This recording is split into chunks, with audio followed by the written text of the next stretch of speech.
Often described as the giant funnel of South Asia, Bangladesh receives more than 1 trillion cubic meters of water each year from the downstream reaches of major rivers, leaving up to 25% of its territory regularly submerged in flooding. Yet instead of succumbing to this challenge, the country has turned it into an advantage, building an extraordinary adaptive agriculture that contributes more than $50 billion to the economy every year. So how did a land surrounded by water on all sides become a nation that is nearly self-sufficient in food?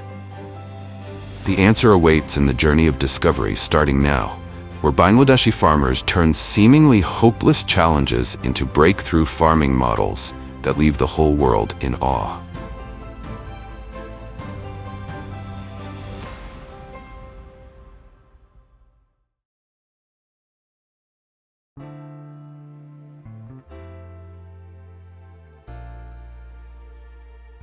Floating gardens. Defying nearly every natural limitation, Bangladesh has built floating fields in the middle of open water, turning them into a source of profit worth around $5,400 per hectare per year. So how are these land pieces that know how to float actually formed? Let's head to Nazirpur, Pirojpur, where lush green gardens still rise above vast stretches of flooded land. Located in the lowest downstream reaches of the Ganges, Brahmaputra, and Meghna river system, this is where water from an enormous basin converges before flowing out into the Bay of Bengal. As a result, every rainy season, the country is hit not only by successive heavy rains, but also by the massive volumes of water surging down from upstream.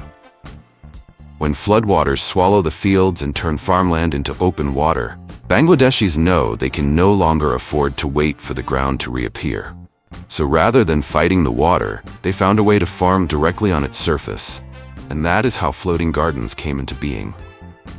The key to turning flooded areas into farmland lies in water hyacinth, an aquatic plant once regarded merely as a weed choking rivers and canals. Because its stems contain spongy tissue that traps air, the plant can float on its own, and as it gradually decomposes, it becomes a natural source of nutrients for crops.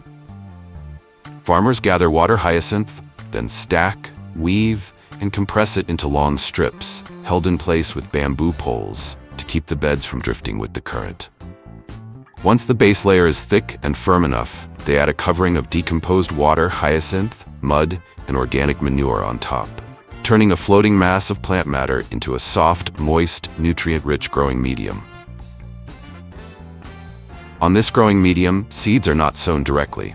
Instead, they are first placed into small seedling balls rolled from filamentous algae or aquatic moss, allowing them to germinate under stable conditions. Once the seedlings are strong enough, they are transferred onto the floating beds, where the water hyacinth underneath continues to decompose, releasing nitrogen, potassium, and phosphorus for the roots to absorb. Thanks to this natural source of nutrition, many gardens need almost no additional fertilizer. Growers simply monitor plant development and add nutrients only when truly necessary. The result is produce that stays fresh and green, of good quality, and ready for market, even while the mainland is still submerged in the flood season.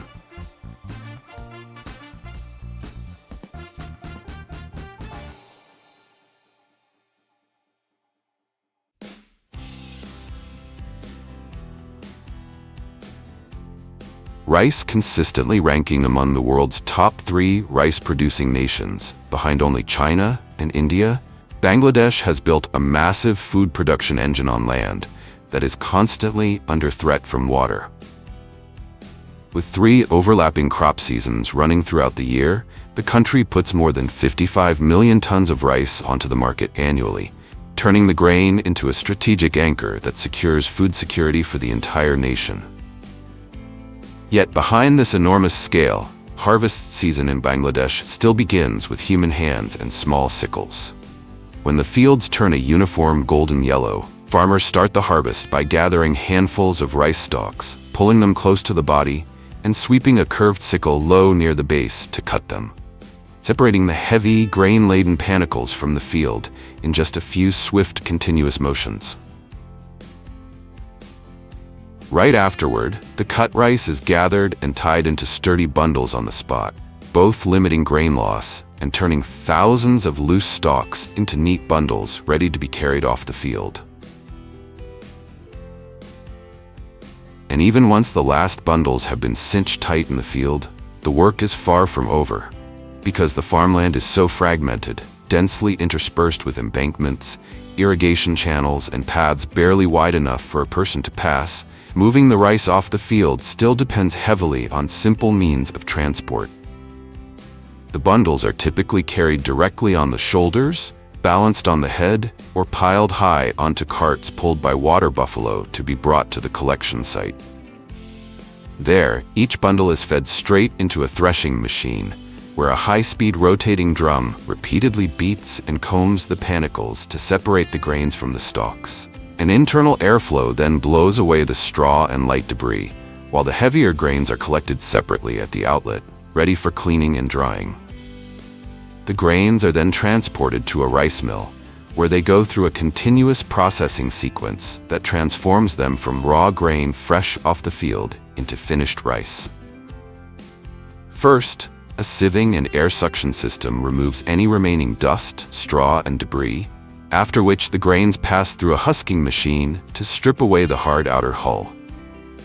Next, the rice is whitened, polished, and sorted by size to produce clean, bright, uniform grains before moving on to the packaging stage.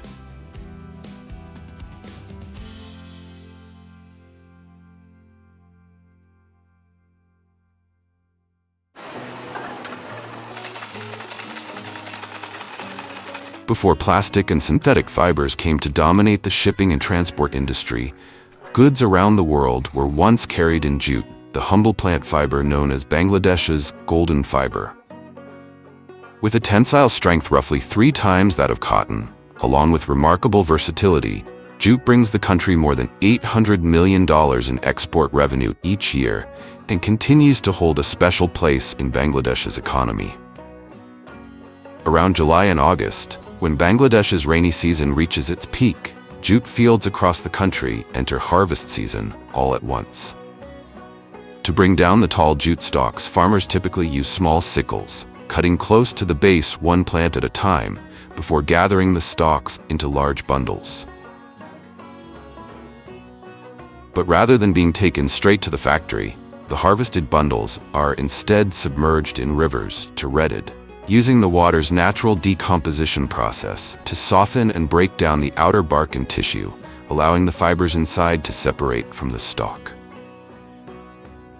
Once this process is complete, the farmers pull the bundles back up onto the bank, then beat and strip them by hand to peel away the rotted outer layer, pulling out the long fibers before laying them out to dry until they turn a golden hue. From these raw fiber bundles, the production journey enters an entirely different phase, as they are brought into a factory, cleaned, and given preliminary processing to remove impurities before entering the carding system. There, continuously rotating rollers untangle the fibers, separate them into fine strands, and stretch them into long slivers. A drawing system then further thins and evens out the structure before the fibers move on to spinning. Thanks to jute's distinctive bast fiber structure, with individual fibers reaching lengths of 1 to 4 meters, the fibers, once tightly twisted together, form yarns with high tensile strength and considerable load-bearing capacity, making jute an ideal raw material for sacks, mats, rope, and industrial packaging materials suited to heavy-duty applications.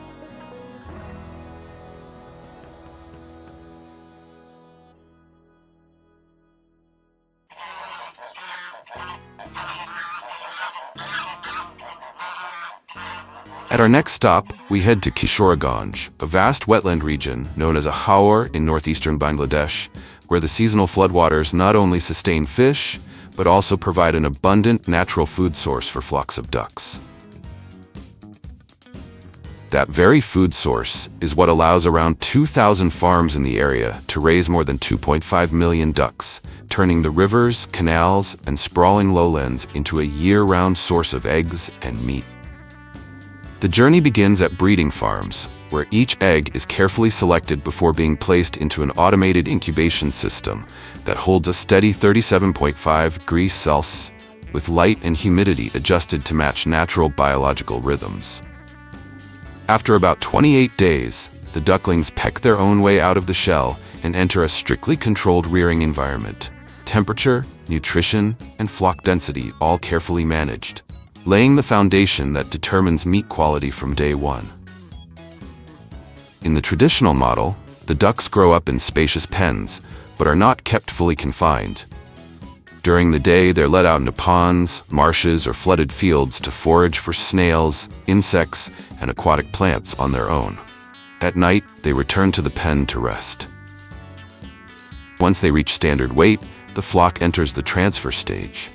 Moving thousands of ducks at once is no small challenge. They panic easily, slip, and stray from the group.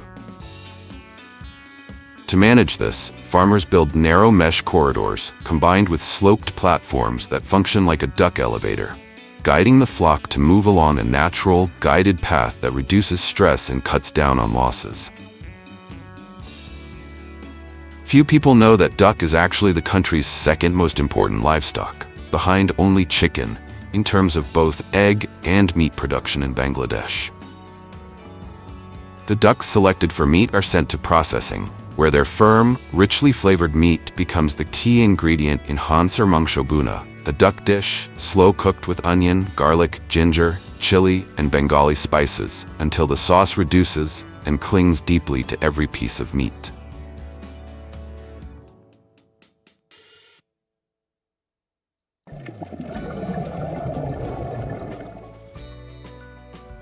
As Bangladesh's national fish, Hilsa has long stood as a symbol woven into the country's history, culture, and rivers. Prized not only for its distinctively rich, buttery flavor, this silver fish is also a massive food source, with an annual catch reaching 529,000 tons. To catch this prized fish, fishermen first cast large nets into the river, one section at a time, letting a system of floats and weights hold the nylon mesh taut beneath the surface, like a nearly invisible curtain. After a set period of time, they haul the lines back in along the side of the boat, pulling each section of net up out of the water, and gently freeing the silver-bodied fish as they appear, one by one. The freshly caught fish are then sorted by size and quickly brought ashore for sale. Once Hilsa reaches the docks in Bangladesh, it's distributed in several different directions. Some of it goes straight to local markets, where the fresh, silvery fish become some of the most sought-after items on offer. Beyond that, this raw ingredient is also transformed into a number of dishes rich in Bengali identity, most notably nona ilish, a traditional salted hilsa that can be preserved for around 4 months without refrigeration. To make nona ilish, the fish is first cleaned, gills removed and rinsed thoroughly to wash away any remaining impurities. Once drained, each batch is coated and thoroughly rubbed with coarse salt, which draws out moisture, limits microbial activity, and gradually firms up the flesh. The salted hilsa is then arranged tightly in concentric rings, with more salt sprinkled between each layer as they're stacked progressively higher, ensuring the entire batch cures evenly throughout the preservation period. Nona ilish has long been part of Bangladesh's culinary culture, though the dish remains controversial for its high sodium content and the risk of bacterial contamination if the manual process isn't tightly controlled. So, would you be willing to give this unique salted fish a try?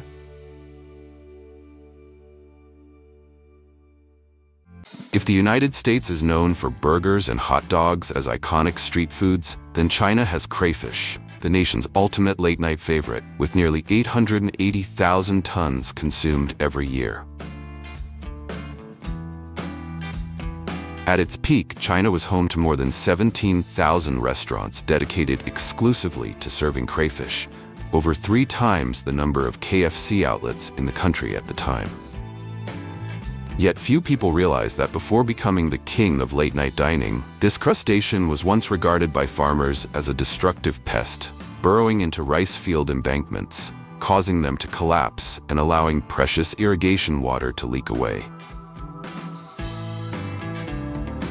Native to the southeastern United States, crayfish were first introduced to Japan as feed for American bullfrogs. They later arrived in Nanjing through commercial trade before rapidly spreading across southern and central China. With their rapid reproduction, omnivorous diet, and remarkable adaptability, crayfish can thrive in shallow, muddy, and even oxygen-poor waters.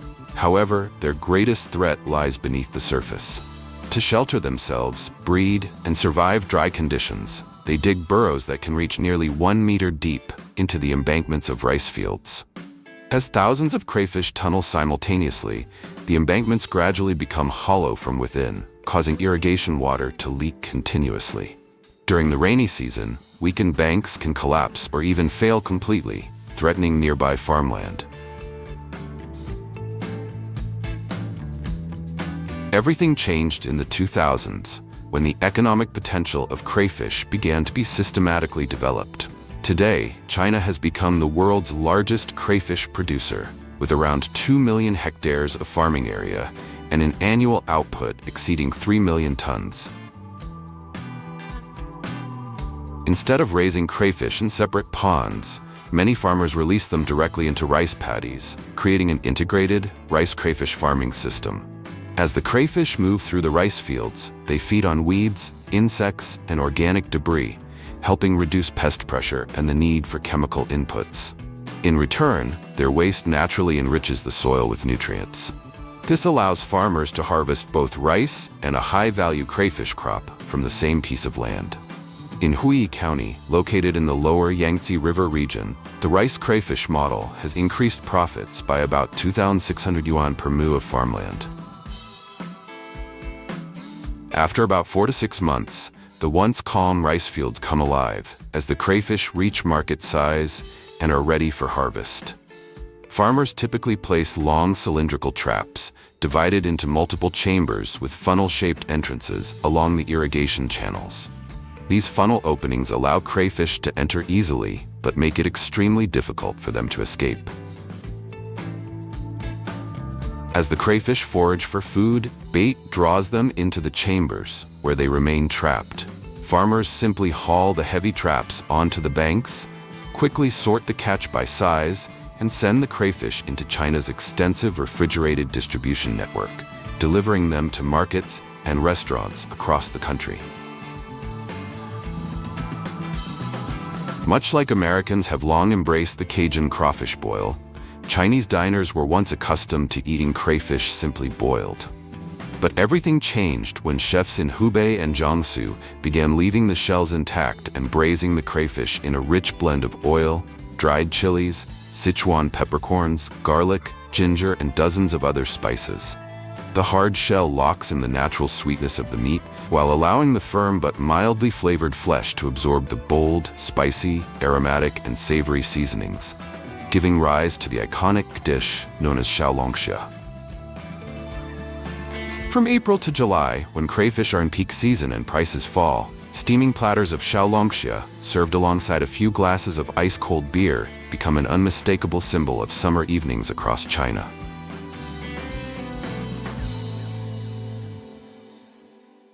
Back above ground, we encounter one of the 3 greatest natural threats to China's agricultural production: droughts, floods, and locust outbreaks. In sandy soils with around 25% moisture and temperatures between 28 degrees Celsius and 34 degrees, locust eggs hatch under ideal conditions into solitary nymphs. However, when drought forces large numbers of them into the few remaining patches of green vegetation, constant physical contact triggers the release of serotonin, transforming not only their appearance but also their behavior, causing them to shift from solitary insects into highly social, swarm-forming locusts. Once a swarm is formed, locusts can ride favorable winds and migrate up to 100 kilometers a day, sweeping from one field to the next in search of food and leaving widespread crop destruction in their wake. In China, the oriental migratory locust is the most widespread and destructive migratory locust species affecting agriculture. Each adult locust can consume nearly its own body weight in vegetation every day. When a swarm descends on farmland, millions of powerful jaws simultaneously strip away leaves, tender stems, and other green plant tissues, rapidly destroying the crop's ability to photosynthesize. From rice, wheat, corn, and millet to various grasses, almost no vegetation escapes their path, leaving barren fields behind before the swarm moves on in search of fresh food. In the summer of 2002, Oriental migratory locusts devastated approximately 1.47 million hectares of farmland across 160 counties in China, making it one of the most severe locust outbreaks in the country's modern agricultural history. In sharp contrast to the fierce battle taking place across China's farmlands, the very same locust has become a valuable source of income for thousands of farming households inside fully enclosed insect-rearing facilities. To prevent the insects from escaping into the environment, these facilities are covered with fine mesh netting with openings smaller than 1 millimeter. The mesh keeps the locusts securely contained while also blocking predators such as birds and rodents. Their diet is remarkably simple, consisting mainly of elephant grass, Sudan grass, and corn leaves. Thanks to their rapid growth and voracious appetite, the locusts reach market size in just 30 to 35 days and are harvested before they enter the reproductive stage. The entire harvest is then supplied to the premium pet feed market for ornamental birds and aquarium fish, or processed into crispy fried delicacies served in restaurants. Originally introduced to Guangdong with hopes of becoming a profitable food source, the golden apple snail soon turned into one of agriculture's worst enemies after the market collapsed. Within just a few decades, discarded or escaped snails spread rapidly through canals, rivers, and rice paddies, triggering one of the most damaging biological invasions in Asia. What makes the golden apple snail so difficult to control is not just its enormous appetite, but its extraordinary reproductive ability. At just 2 to 3 months of age, a golden apple snail reaches sexual maturity and begins laying its first clutches of eggs. In warm climates, the species can reproduce throughout the year, with peak breeding occurring during summer and autumn, exactly when China's main rice-growing season is underway.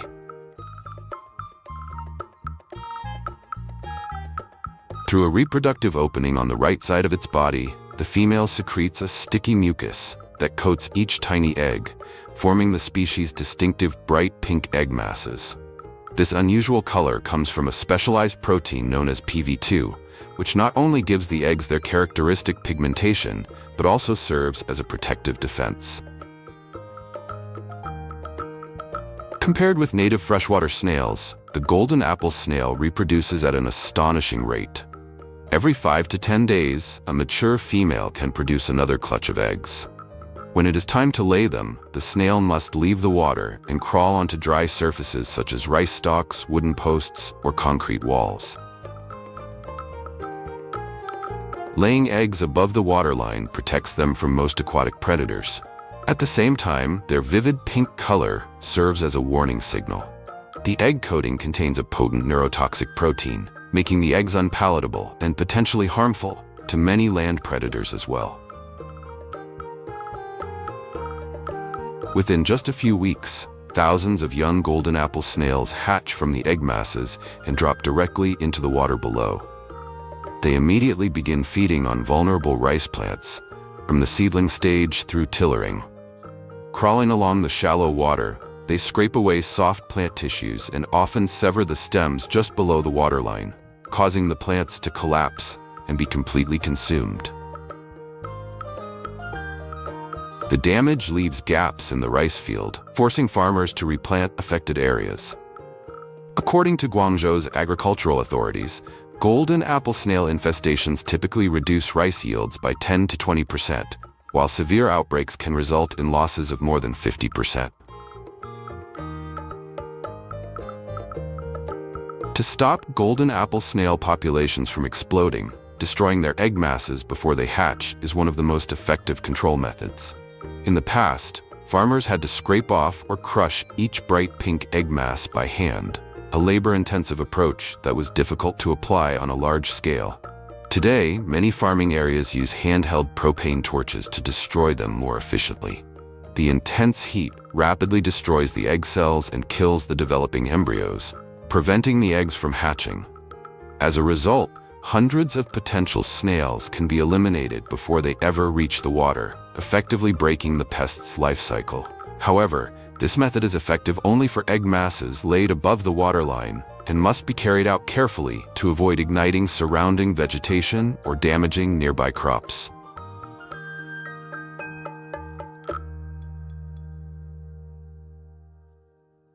Like the golden apple snail, the American bullfrog is also an invasive species.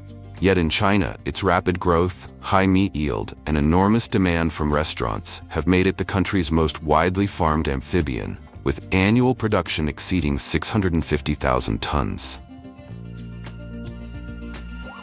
Beyond its impact on agriculture, the American bullfrog poses a serious threat to the biodiversity of ponds, wetlands, and rice paddies. Armed with a remarkably large mouth and an opportunistic hunting strategy, it consumes almost anything it can swallow, from insects and small fish to shrimp and native frog species.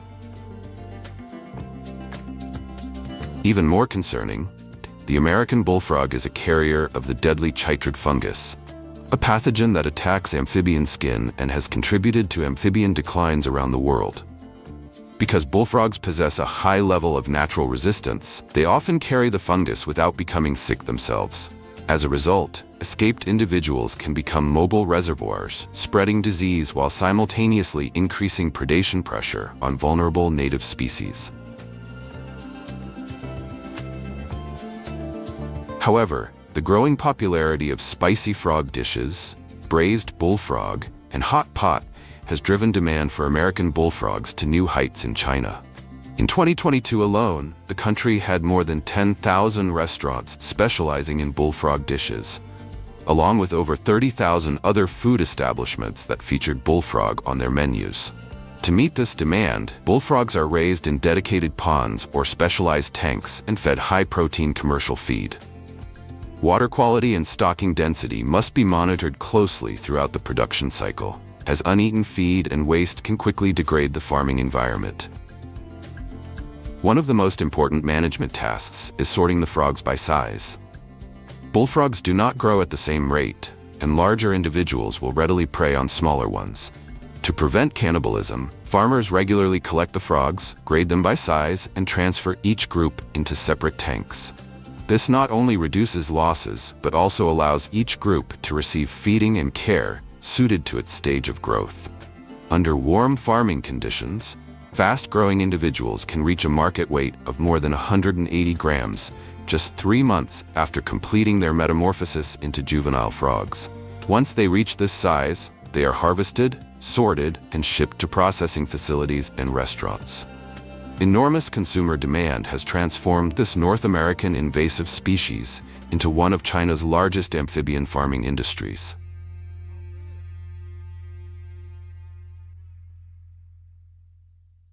It could be said that nowhere in the United States carries the spirit of the Wild West quite like Texas, where cowboy ranch culture has existed for centuries and turned massive cattle herds, rodeos, and enormous ranches into globally recognized symbols.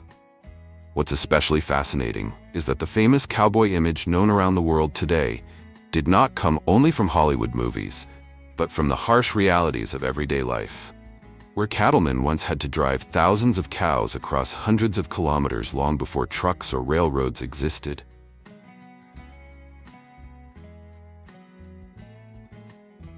In fact, many modern cowboy techniques, such as using lassos, horseback cattle handling, and traditional ranch styles, actually originated from Mexican vaqueros hundreds of years ago. And even today, despite Texas being home to massive feedlots and highly modern livestock technology, cowboy ranch culture still survives as one of the strongest symbols of the American West, a world where horses, red dust, and giant cattle herds remain deeply woven into everyday Texas life. The beef industry in Texas operates on an enormous scale, where millions of cattle are managed across ranches stretching all the way to the horizon. Calves are usually born and raised on vast grasslands covering thousands of acres before being transferred to massive feedlots, where they are fattened with diets rich in corn, hay, and protein to rapidly increase weight and improve meat quality.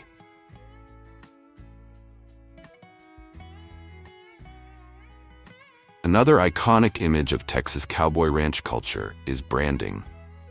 The practice of using red-hot irons to mark cattle for ownership identification. Across these enormous grazing lands, each ranch typically has its own unique symbol, and these brands become lifelong logos on the animals, remaining deeply tied to the culture of the American West for hundreds of years. This large-scale cattle farming system is what helped Texas beef become famous for its tenderness, high marbling, and rich American-style flavor. In particular, breeds such as Angus cattle and Hereford cattle are known for producing beef with exceptionally high marbling, one of the key factors that determines the juiciness and value of premium steaks. This is also why Texas has become one of the most famous homelands of steak and barbecue in the United States. Besides modern commercial cattle breeds, Texas is also famous for the Texas Longhorn, a breed known for its massive horns that can stretch more than 2 meters from tip to tip. During the 19th century, millions of Longhorn cattle were driven hundreds of kilometers by cowboys during the famous cattle drives that transported herds to northern railroad lines, helping shape the iconic cowboy ranch culture of the American West.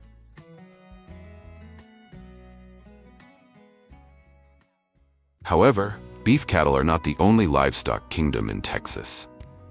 Few people realize that Texas is also the largest goat-producing state in the United States, with a population that often exceeds 1 million goats, accounting for a major share of the country's goat farming industry.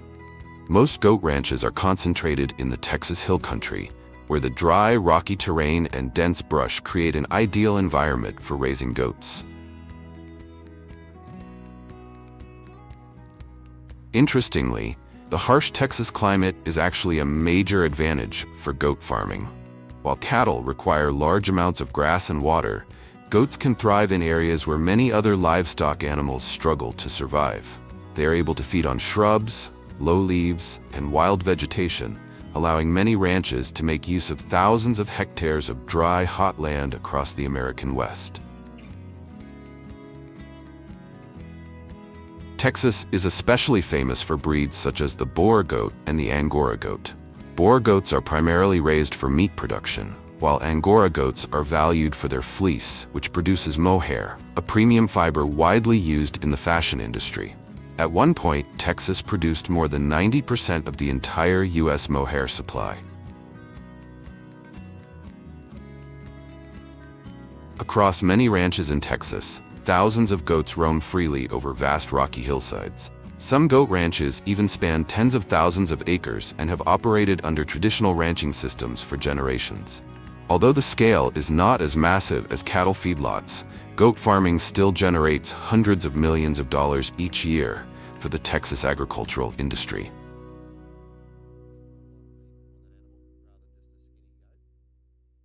Every year, as the intense summer heat begins to spread across Texas, millions of peaches in the Texas Hill Country enter the biggest harvest season of the year.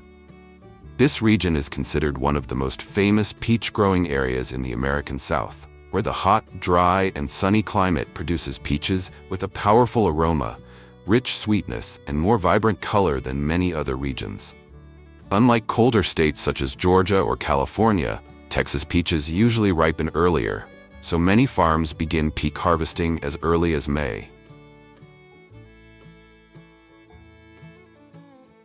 What makes Texas peaches especially unique is that most of them are still harvested entirely by hand. Although American agriculture is known for large-scale mechanization, peaches are considered an extremely delicate fruit. Even a light impact or excessive shaking can bruise the soft flesh inside almost instantly, reducing their market value. Because of this, workers move carefully through each row of trees, gently twisting every peach by hand to separate it from the branch without damaging the stem. Since peaches on the same tree do not ripen all at once, farmers must harvest in multiple rounds throughout the season, selecting only fruits with the perfect color and softness. At many farms in Texas, peaches are often harvested very early in the morning, around 4 to 5 a.m., before the intense summer heat quickly spreads across the fields. Just a few hours after sunrise, temperatures can climb above 35 degrees Celsius, causing the peaches to soften rapidly, lose their firmness, and decline in quality. Because of this, the fruit is taken directly to cooling facilities immediately after picking to remove field heat and preserve its freshness and signature flavor. However, the peach industry here is far from easy. Unexpected early-year frosts can destroy entire peach blossoms in a single night, while droughts and increasingly extreme weather conditions are becoming more common, forcing many farms to invest in modern irrigation systems to keep their orchards alive through the harsh Texas climate. If peaches are considered the flavor of summer in Texas, then pecans are more like a long-standing agricultural symbol, deeply tied to cowboy culture and the rural Texas lifestyle for hundreds of years. In fact, the pecan tree was even chosen as the official state tree of Texas, showing just how important this nut has been to the region's history and economy. Pecans are actually a type of tree nut with a hard brown shell and a rich, buttery kernel inside. But what makes Texas pecans especially famous is their large size, deep nutty flavor, and high natural oil content. Thanks to the hot climate, abundant sunshine, and mineral-rich soil, pecans grown in Texas often have a stronger flavor than those from many other regions in the United States. Because of this, Texas has consistently remained one of the country's top pecan-producing states, competing directly with Georgia and New Mexico. Unlike peaches, which must be harvested entirely by hand, pecan harvesting in Texas is heavily shaped by large-scale mechanization. During harvest season, usually from October to December, giant hydraulic shakers clamp onto the tree trunks and shake them violently, causing thousands of pecans to rain down onto the ground within seconds. After that, specialized pecan sweepers move through the orchards to gather the nuts into long rows before powerful vacuum systems suck them into collection trailers.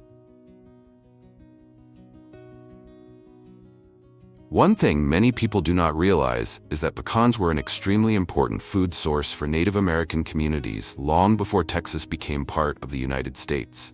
Because pecans are rich in energy, easy to store, and capable of lasting through the winter, they were once considered a kind of natural superfood across the hot, dry lands of the American South.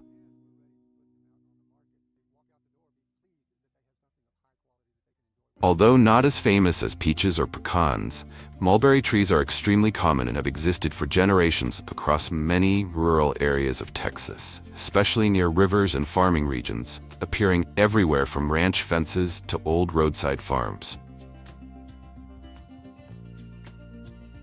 Thanks to the hot climate and long growing season, mulberries in Texas grow very aggressively, with many trees reaching impressive sizes and producing abundant harvests every year. In late spring and early summer, the fruit ripens rapidly, changing from green to red and then deep purple-black within just a few days, creating clusters of juicy berries with a rich sweetness, soft texture, and a flavor more intense than many other berries.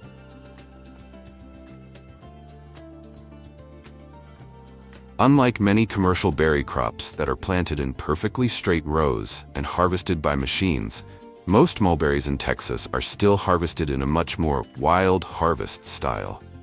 Many trees grow naturally or were planted around family ranches generations ago. Local people often spread large tarps beneath the trees and shake the branches so the ripe berries fall all at once. Some small farms and households still harvest entirely by hand, because mulberries are extremely soft and bruise very easily. After picking, each cluster is carefully placed into shallow trays or baskets to avoid crushing, helping preserve the fruit's freshness and shape. However, mulberries are also considered difficult to commercialize on a large scale. Because the fruit is so delicate and perishes quickly, long-distance transportation is extremely challenging unless the berries are frozen or processed immediately after harvest. This is why Texas mulberries still carry a very local image, a fruit more closely associated with family farms, rural summers, and traditional agricultural culture than with large-scale industrial food production.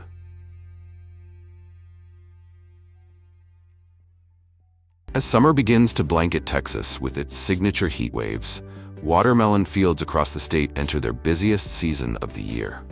From the dry, scorching lands of South Texas to the vast farming regions of Central Texas, thousands of tons of watermelons are harvested every day to supply the American summer market.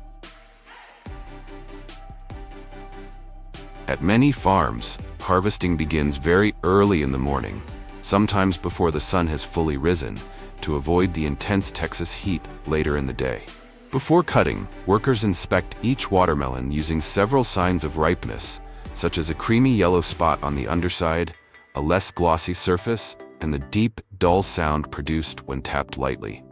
After that, the stems are cut by hand, and the heavy melons are passed from worker to worker onto trailers or mobile conveyor belts moving along the fields. Since many watermelons can weigh more than 10 to 15 kilograms, the job requires speed, physical strength, and constant coordination under summer temperatures that can exceed 35 degrees Celsius.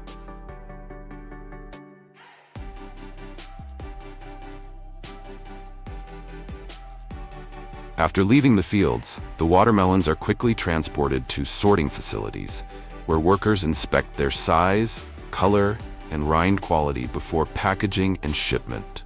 Some large farms even use rapid cooling systems to preserve the fruit's freshness and sweetness before distributing it to supermarkets across the United States. What makes Texas watermelons especially unique is the state's hot climate and long hours of sunshine, which help produce fruit with deeper sweetness, bright red flesh, and larger sizes than many other growing regions. Texas is also one of the largest watermelon-producing states in the country, with annual production reaching hundreds of millions of pounds each year. Many small towns even host watermelon festivals during the summer, turning the fruit into a familiar part of Southern American culture.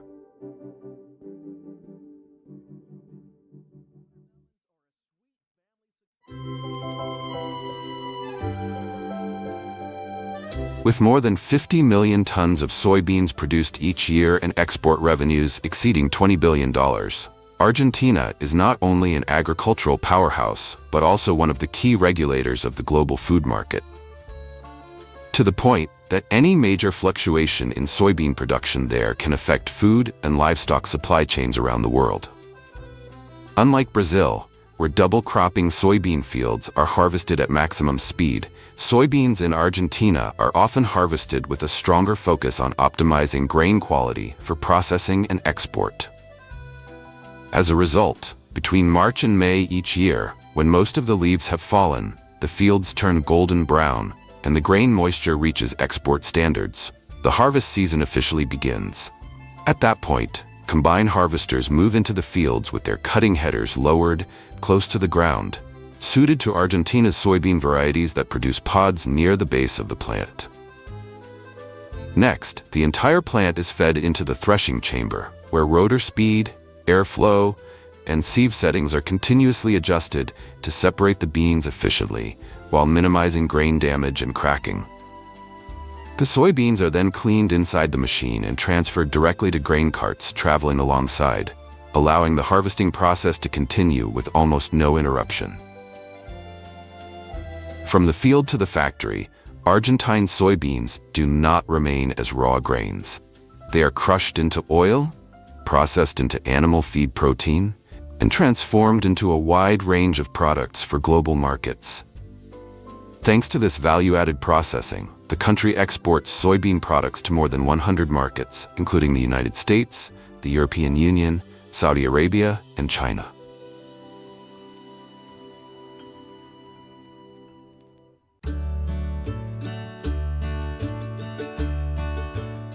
When the world thinks of corn, it usually thinks of the United States. But behind the global market stands another giant, Argentina, which produces nearly 50 million tons of corn each year and exports it around the world. Thanks to the dry climate and low rainfall during the late growing season in many of Argentina's corn-producing regions, farmers often allow the ears to dry naturally on the stalk before harvest. Between March and July, when grain moisture falls to the ideal level, combine harvesters begin moving into the fields. First, the corn header at the front of the machine pulls the plants in, separates the ears from the stalks, and feeds them into the processing system. Next, the threshing and cleaning system quickly separates the kernels from the cobs while removing impurities, all while the machine continues moving through the field. Notably, many harvesters used in Argentina are configured in a more compact format than common models in the United States, making them better suited to local operating conditions and logistics. Finally, the stream of golden kernels is continuously unloaded into grain carts traveling alongside, keeping the harvest running with almost no interruption. After being harvested from Argentina's vast cornfields, the crop is sent into a variety of processing streams, including popcorn production. At the factory, the corn is cleaned to remove dust, dry husks, and post-harvest impurities. It is then sorted by size and inspected for moisture content and uniformity. Once it meets quality standards, the kernels are heated with hot air, causing the moisture trapped inside to expand rapidly. This pressure eventually bursts the hard outer shell, transforming the starch within into the fluffy white popcorn familiar to consumers around the world. Finally, the popcorn is coated with cheese, caramel, or butter flavorings before being packaged and distributed to global markets. Argentine popcorn is well known for its dense kernels and consistent moisture levels, making it a popular choice for the snack industry and cinema markets, particularly in the United States, including major theater chains such as AMC Theaters and Cinemark. Alongside exports, corn is also an essential raw material for Argentina's livestock industry. When around 58 million tons of corn are harvested each year, nearly 30% is kept for domestic consumption, with most of it used to produce feed for pig, cattle, and poultry farms. After being cleaned and ground, the corn kernels are mixed with soybeans, minerals, and vitamins to create an energy-rich ration, helping livestock gain weight faster and maintain consistent meat quality.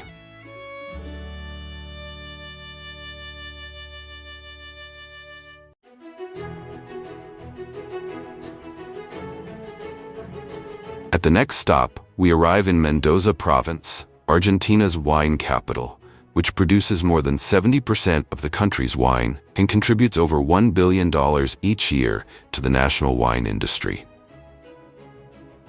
In Mendoza, what sustains millions of grapevines is not rainfall, but meltwater from the Andes Mountains dozens of kilometers away. This water is carried through reservoirs, distribution stations, and automated drip irrigation networks before reaching each grapevine with precision, turning an almost semi-desert region into the largest wine capital in South America. Between February and April each year, when the high plateaus, reaching up to 3,000 meters in elevation, enter a period of intense daytime sun and deep nighttime cold, Mendoza's grape harvest season officially begins. Although machinery is becoming increasingly advanced, vineyards used for premium wine are still mainly harvested by hand, because each grape cluster needs to be selected at the right level of ripeness. For this reason, workers must move through each row of vines, using scissors to cut the clusters that meet the standard, and removing any green, bruised, or sunburned grapes on the spot. Notably, the main grape variety here is Malbec, which originally came from France. But when it encountered the dry climate, large temperature swings, and gravelly soils at the foot of the Andes, it produced the color, structure, and flavor that made it famous worldwide. Today, when people mention Malbec, much of the world thinks of Argentina before thinking of France. After harvest, the grape clusters are quickly transported to wineries to preserve maximum freshness. There, they are cleaned, destemmed, and sorted to remove grapes that do not meet the standard before being crushed and pressed for juice. The grape juice then enters the fermentation process, where natural sugars gradually turn into alcohol. For premium wines, the wine continues to age in oak barrels for several months to develop its flavor before being filtered, bottled, and distributed around the world. Compared with famous Cabernet Sauvignon wines from Napa Valley in the United States or Bordeaux in France, Argentine wines often stand out for their bold, round flavor, rich ripe fruit notes, soft tannins, and warm finish that pairs especially well with grilled meat. In particular, premium Malbec bottles from Mendoza can reach prices from hundreds to thousands of dollars, appearing in international wine collections and auctions for collectors.